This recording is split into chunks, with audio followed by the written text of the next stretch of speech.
on va compléter et montrer un petit peu effectivement comment un acteur du secteur s'est positionné dans cette chaîne de valeur. Alors, merci. Beaucoup de choses ont déjà été dites et la thématique sur l'arrivée de nouveaux acteurs, les menaces, opportunités, par rapport aux banques pourrait à elle seule faire déjà l'objet d'un MOOC. Donc, je vais essayer d'être très synthétique et plutôt de laisser ensuite la place aux questions ou d'en parler plus en détail autour du cocktail. Euh, Quelques éléments, peut-être, si on prend un peu de hauteur, si on sort de ce cadre-là, au-delà de menaces, opportunités pour les banques, qui, même si ce sont des acteurs clés de l'économie, restent aujourd'hui des structures commerciales privées qui cherchent à faire des bénéfices et qui en font. J'ai failli verser une petite larme tout à l'heure quand on parlait du coût de la ressource à 2% et des prêts à 1%. Dieu merci, les banques ont su inventer différents niveaux de commission pour aujourd'hui être suffisamment profitables. Mais en tout état de cause, et vous me permettrez la plaisanterie, en tout état de cause, la vertu, je pense, principale des fintechs est tout simplement de remettre le client, le consommateur au centre du jeu. Et ça, c'est peut-être quelque chose qu'on avait perdu largement de vue. Je crois que c'est un mouvement également de fond, remettons en perspective ce qui s'est passé en 2007-2008, cette fameuse crise financière qui a clairement posé des questions de risques systémiques qui ont aussi augmenté la défiance des clients, des consommateurs par rapport aux banquiers, qui étaient plutôt des institutions respectées. Et depuis cette époque-là, il y a effectivement une opposition, parce que c'est malheureusement souvent ce terme-là qui revient, vis-à-vis des banquiers. Parfois, on a trouvé des extrêmes, je pense que vous pourrez en témoigner dans quelques agences où on voit des clients qui sont furieux, même physiquement, par rapport au banquier qui, lui, le conseiller, n'est absolument pour rien, mais c'est relativement illustratif de la défiance qui existe par rapport aux banques. Et à côté de ça, le rôle des fintechs est tout simplement de changer le mode de consommation. Et là-dessus, on va s'inscrire dans une tendance de fond. Eric prenait tout à l'heure l'exemple, effectivement, lorsque l'on prend l'avion, aujourd'hui, plus personne n'est choqué de ne pas voir d'agents Air France ou de collaborateurs d'Air France. Mais c'est à peu près la même logique, ce que veulent apporter les fintechs, c'est une simplicité d'utilisation. Je vais vous donner quelques exemples. Je pense qu'on est assez nombreux dans notre canapé un soir à avoir oublié d'acheter quelque chose et de se mettre sur Amazon avec notre smartphone et de commander des couches pour les enfants, de commander une cartouche d'encre pour l'imprimante ou n'importe quoi qui font qu'au moment où vous y pensez, vous êtes dans votre canapé, vous avez une application qui vous permet de le faire. Et c'est effectivement en cela que je vous rejoins sur le danger pour les banques d'acteurs plutôt comme les GAFA qui ont effectivement les datas, ce qui est crucial pour une banque, les algorithmes qui vont avec, et il leur manque finalement plus qu'à savoir les exploiter correctement. Donc c'est vrai que les dangers sont plutôt à ce niveau-là que sur les acteurs comme nous qui apparaissent aujourd'hui, qui sommes des fintechs. Alors on a la chance de bénéficier d'une couverture médiatique énorme, mais la réalité, c'est que l'on va chacun découper la chaîne de valeur sur laquelle les banques interviennent de façon universelle pour dire, OK, sur tel créneau, je vais pouvoir en faire un métier. Donc, nous, l'Index, on en parlera dans quelques minutes, on est effectivement sur le financement. Vous avez des acteurs, Cantox, par exemple, qui est une start-up française qui va se positionner uniquement sur le change. Donc, qui va permettre à des entreprises qui travaillent en euros, qui travaillent en dollars, qui travaillent dans d'autres devises, plutôt que de faire appel à leur banque pour cette partie de change, qui est une partie relativement profitable pour la banque, de faire appel à Cantox, qui va offrir un service en ligne plus rapide et 10 à 20 fois moins cher. On pourrait parler de Slimpay, de Lemonway, de Litchi, tout un tas d'acteurs qui sont positionnés exclusivement sur une partie de la chaîne de valeur. Citons aussi Yomoni, par exemple, pour les moteurs de recherche, ces fameux robots advisors qui commencent à être décriés, mais qui aussi se font leur place. Tout ça, ça illustre cette tendance de fond, cette volonté de consommer, y compris un service bancaire, y compris un service financier, différemment. Moi, je vais vous raconter une anecdote.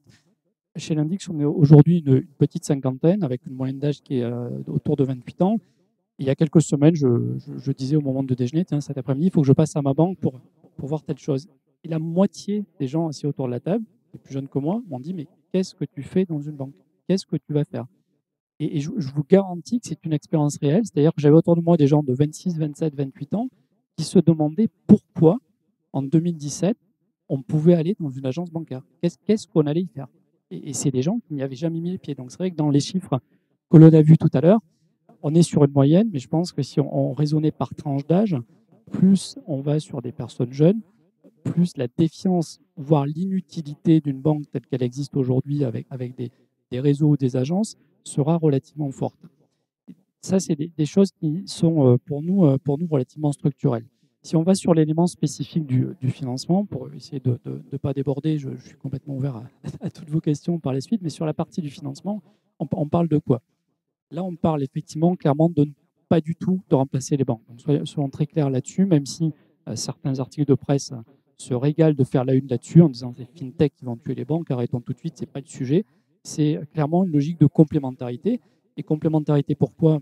On a parlé d'expérience utilisateur. Ça a été évoqué aussi de la réglementation. Et la réglementation, là-dessus, c'est tout le paradoxe, la nature horreur du vide. BAL 3. BAL 3, c'est un formidable exemple. BAL 3, je vous la fais très, très, très courte, mais globalement, lorsqu'une banque veut prêter, BAL 3, des règles prudentielles lui imposent de mettre de l'argent de côté, des fonds propres de côté, dont le montant va dépendre de la personne à qui elle prête et de la garantie qu'elle va prendre. Donc ça veut dire quoi? Ça veut dire que c'est BAL 3 qui aujourd'hui va largement conditionner les approches crédit, les politiques crédit, les stratégies risques des banques et ensuite les stratégies commerciales. Donc c'est la réglementation qui va aider la banque à décider si elle va sur tel ou tel marché et à quel prix. Mais par rapport à ça, la banque, elle fait des choix. Donc, elle va décider, par exemple, sur certains niveaux de risque, de ne pas dépasser un certain montant à investir sur des filières entières, sur des secteurs donnés, sur des entreprises en particulier. La banque, elle va décider aussi de ne pas aller sur certains secteurs, par exemple. Elle va définir tout un tas de règles qui vont créer des trous.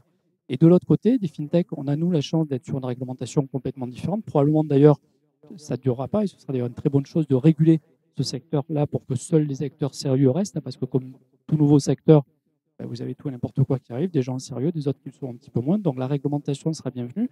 Mais sur le cas du prêt, c'est complètement symptomatique, où vous avez des banques qui vont du coup réglementairement être quasiment contraintes de limiter leur engagement, donc de prêter moins que ce qu'elles aimeraient dans l'absolu faire.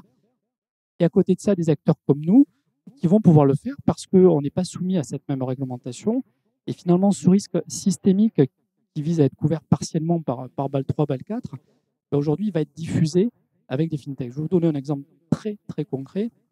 Si aujourd'hui, vous avez tous un smartphone, vous voulez prêter à Hard Rock Café, une chaîne que vous connaissez, qui se développe en Espagne.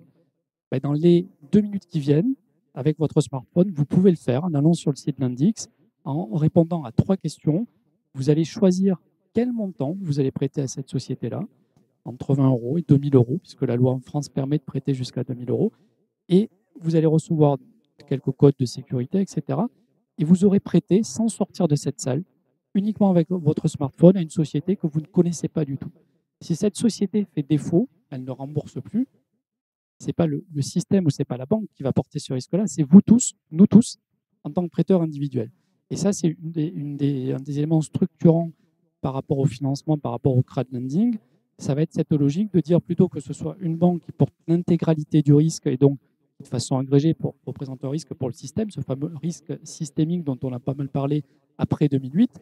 Et aujourd'hui, ce risque, il est diffus grâce à des nouveaux entrants que sont les fintechs. Ce que j'aurais peut-être dû vous dire avant d'utiliser le terme barbare de crowdlending, qui veut dire financement par la foule, prêt par la foule précisément, c'est reprendre un petit peu de hauteur là aussi sur le crowdfunding. Donc, qu'est-ce que le crowdfunding? Crowdfunding, donc là, c'est effectivement le financement par la foule au sens large, mais derrière ça, il y a 3 choses. Il y a le prêt, il y a le capital et il y a le don. Donc, finalement, la foule, donc c'est nous tous, individuellement, on est dans cette logique de finance participative, d'économie collaborative, où chacun, individuellement, va s'agréger avec son voisin et du coup représenter une force, une collectivité, cette fameuse foule, qui aura la puissance pour porter un projet. Et ça peut se faire de différentes façons. Le don, c'est relativement simple, ça existe depuis toujours. Le crowdfunding a juste permis d'aller sur des montants plus importants. C'est juste, vous avez envie de donner un projet qui vous plaît à quelqu'un qui porte une valeur qui vous ressemble. Vous voulez accompagner de la microfinance, mais le don va vous aider pour ça. Le capital, c'est ni plus ni moins que de devenir actionnaire, donc d'investir dans une société.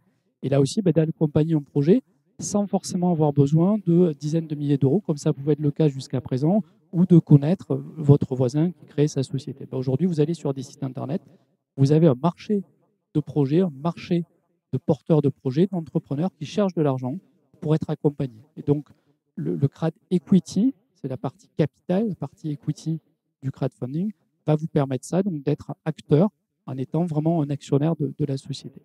Et enfin, troisième et dernière famille, le prêt.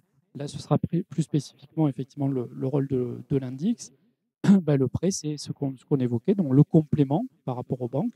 par rapport au trou dans la raquette du financement que je citais tout à l'heure, en forçant volontairement le trait. Mais cette logique-là, de dire, je suis, moi, en tant que particulier, également un épargnant. Donc, je vais essayer de diversifier mon patrimoine financier. Je vais aller sur une nouvelle classe d'actifs. La nouvelle classe d'actifs, c'est le prêt aux entreprises. Accessoirement, ça va me permettre de flécher mon épargne, de donner du sens à mon investissement en prêtant un projet dans la région de Bordeaux, par exemple, parce que c'est une région qui me plaît, en prêtant à Hard Rock Café parce que la marque m'intéresse, en prêtant à 5 à sec parce que ça a un côté sympa. Voilà, vous allez faire ces éléments-là et en fonction de ça, en portant vous-même le risque, vous allez avoir le prix du risque, donc vous allez toucher le taux d'intérêt. Ce que je vous avais présenté sur un slide aussi, si vous pouvez juste revenir sur le slide précédent, c'est montrer la démocratisation de ce phénomène, la démocratisation du crowdlending. Clairement, là aussi, au risque d'être provocateur, le crowdlending ne mange pas dans les poubelles des banques, on ne fait pas les poubelles des banques, c'est-à-dire qu'on va financer des sociétés qui sont déjà accompagnées par leurs banques. Et c'est ça qui est vraiment intéressant, c'est-à-dire qu'on est aujourd'hui sur un schéma où lorsque 5 à sec, pour reprendre cet exemple, ou lorsque Alain Ducasse ou des sociétés moins connues viennent emprunter sur l'index, et vous imaginez bien que ces sociétés-là, elles ont déjà des prêts bancaires. Donc elles viennent sur l'index pour une autre raison. Et cette autre raison, il y en a globalement 2 ou 3 motivations principales. La première, je l'évoquais tout à l'heure, c'est cette fameuse expérience utilisateur. C'est le fait tout simplement d'avoir quelqu'un qui parlait et une personne qui va essayer de comprendre le projet et deuxièmement, qui va essayer d'aller vite. C'est-à-dire l'avantage aussi des fintechs, le digital permet ça aussi, on a cette chance-là, on n'a pas des lourdeurs administratives que les banques peuvent avoir construites au fil du temps, mais ça c'est complètement normal. Nous on part d'une feuille blanche avec une technologie nouvelle, donc c'est quand même pas très compliqué de repenser le sujet. Et à partir de là, on est capable d'offrir des décisions rapides. Typiquement, on a Alain Ducasse, en 3 jours, on a été capable de lui dire oui, de lui dire OK, on va vous prêter 450 000 euros, entre 4,5 et 5,5%. On parlera du taux parce que c'est un élément important, mais en 3 jours. On lui a donné cette réponse 3 jours. Là aussi, je suis peut-être un peu provocateur, mais c'est moins de temps qu'il en fallait pour lui pour avoir un rendez-vous avec son conseiller entreprise. Si on met les choses en perspective, c'est ça aussi dont on parle, l'évolution du mode de consommation. Un chef d'entreprise, son job, c'est pas d'aller passer du temps à rencontrer un chargé d'affaires entreprise, à expliquer au comité crédit la motivation de son financement, à fournir une tonne de documents. C'est pas ça le sujet. Son job, c'est de faire tourner sa boîte. Après, il a besoin de financement pour ça. Donc, comment on peut faire, nous, FinTech, pour lui donner, pour répondre à son besoin, pour lui donner ses financements rapidement et finalement, c'est ça aussi une nouveauté, sans garantie, parce que une des situations dans lesquelles des banques aujourd'hui se sont, je pense, un peu enfermées, c'est oublier le cœur du sujet, c'est-à-dire le prix du risque.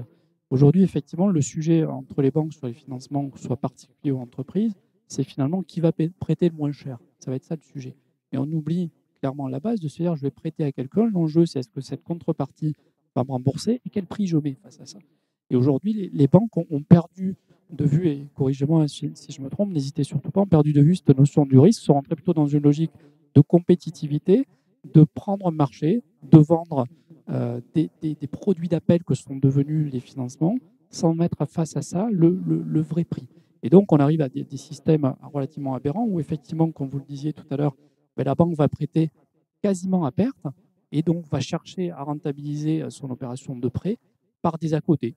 Ça va être une assurance d'essai, ça va être une assurance risque complet, ça va être une commission sur les flux, le placement d'un terminal de paiement électronique, etc.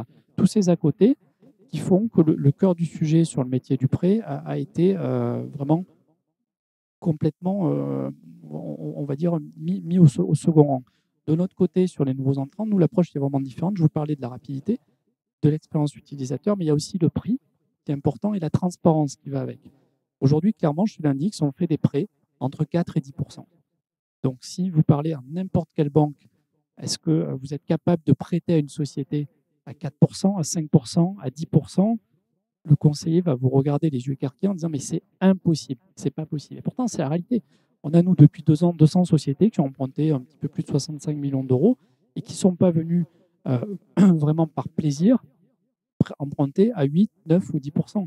Elles sont venues parce que ça répondait à leurs besoins. Et face à ça, face à ce taux-là, il y avait de la rapidité, il y avait l'absence de garantie, et il y avait, au-delà de ces éléments-là, surtout la possibilité de donner à un dirigeant de l'argent pour développer son entreprise sur un objet de financement qui sortait du cadre de ce que les banques aujourd'hui savaient faire. Et typiquement, beaucoup de sociétés, les 2 tiers des clients de l'Indic sont venus pour de l'immatériel. Donc c'est quoi? C'est tout simplement un dirigeant qui aujourd'hui peut aller voir sa banque facilement pour financer les murs de son usine, par exemple. Par contre, pour mettre en place la digitalisation dont on parle, c'est-à-dire un CRM, un ERP qui va être dans le cloud, ben là-dessus, la banque ne va pas suivre parce qu'elle va avoir cette problématique de prise de garantie en référence également à BAL 3. Donc, on est aujourd'hui dans un environnement qui est mouvant, qui est vraiment largement impacté par la réglementation, qui pénalise les banques, qui offrent des formidables opportunités pour les fintechs. Et face à ça, ben, vous avez des clients, des emprunteurs, des entrepreneurs ben, qui, eux, sont obsédés, et c'est très bien, par le développement de leur entreprise et qui vont du coup faire passer le prix au second rang. Ce n'est pas le cas de tous, et c'est en cela effectivement qu'on est complémentaires. Il est bien évident qu'il y a des chefs d'entreprise pour lesquels vous ne pourrez pas prêter à 4, à 5, à 10%. C'est absolument pas audible pour eux, et ça, je respecte cette position. Et d'autres, à contrario, vont, eux, être moins bloqués par le prix.